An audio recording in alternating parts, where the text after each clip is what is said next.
Everybody know that's by design. First it was low, then it was high. Said it was one, then it took five. First got yours, then it got mine. Hey, love when I get to the point. Love when I rip this joint. Love when I get to the coins. Love when I hear this voice. This is a fact. Used to be mad. Extend all the fam, turn in the addict. Some is in jail, some in the caskets.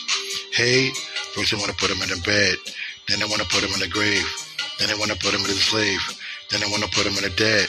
Then they want to bullet in his head. Hey, you ain't got ties, you ain't gonna ride. You ain't like mine, you ain't like mine. Rich big brother, I'm in my prime. Hey, so authentic, I ain't telling you lies. When it comes to business, I'm handling mine. Yeah, I'm a king face, Millie my time. Okay.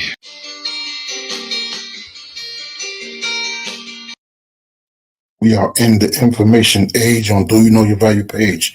The content creator, hit like Ryan Bader, back on the track with facts and all that. One path is the way that I'm taking, getting closer to God in a tight situation. And we will proceed to give you what you need. And tonight I have a very good question. Who taught you civics? Well, what does civics mean? What is the meaning of the word civics? And civics is the study of rights, responsibilities, and structure of a society's government, as well as the role of citizens in the government. So I will go back to my question. Who taught you civics? Once again, the definition of the word civics is the study of the rights, responsibilities, and structure of a society's government, as well as the role of citizens in the government. I have a very good presentation today. I'm going to be going over this particular document, and it's called the name of it is the General Education Board. This document can actually be found on Wikipedia. So there's things that's not even being hidden. Basically, they're not hiding it. You can go find it yourself, like I did. It was brought to my attention quite a few years ago, so I think it's a very good subject to do this tonight's class on.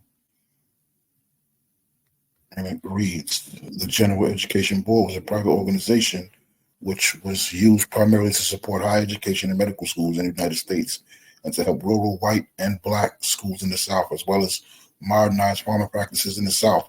It helped eradicate hookworm and created the county agent system in American agriculture, linking research as state agriculture experiment stations with actual practices in the field.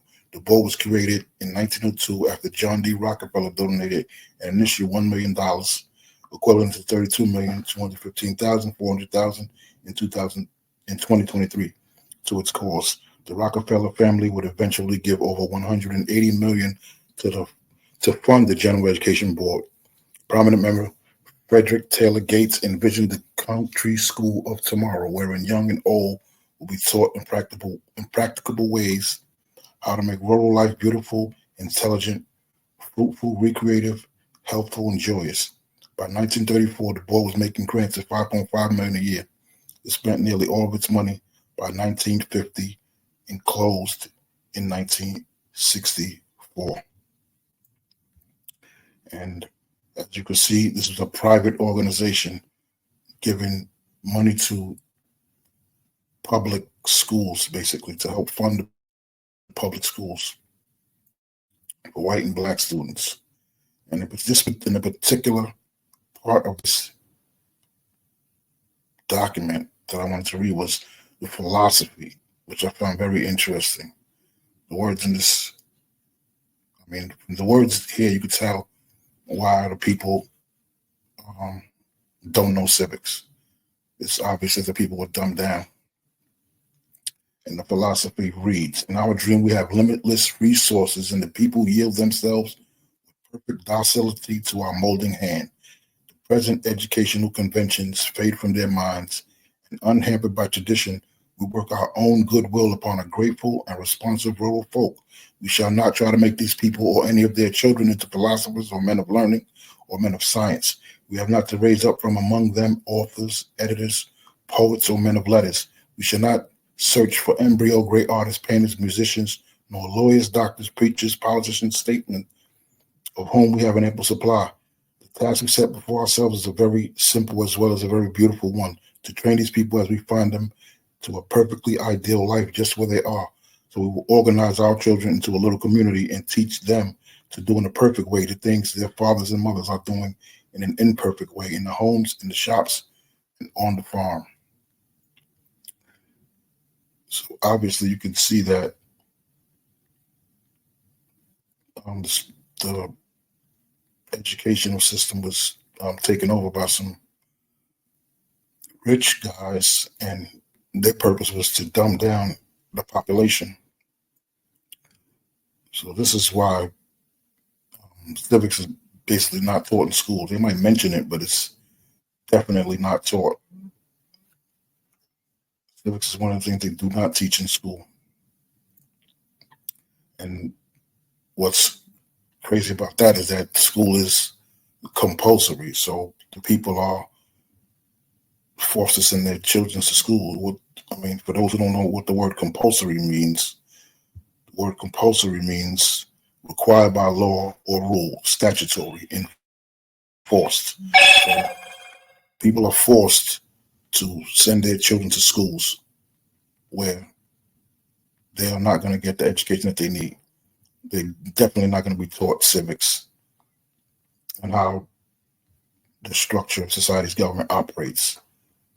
That's one thing you definitely will not learn in school, in the public schools. And then I found something else very interesting, and that is the word or the phrase legal fiction. And legal fiction is a construct used in the law where a thing is taken to be true, which is not in fact true, in order to achieve an outcome. Now, you should ask yourself, why would they create something that's not true dealing with the law? Not only that, something else interesting that I came across was the word code. And what is code? What does code mean? Code is a noun. It's a system of words, letters, figures, and other symbols substituted for other words, letters, etc., especially for the purposes of secrecy.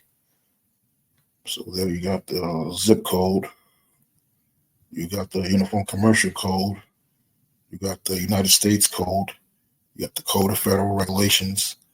But why are they coding the law? Or why are these statutes coded? Well, obviously, they're not trying to educate the people on the law. Because if you don't know the law, then you don't know your rights. And if you don't know your rights, then you don't have them.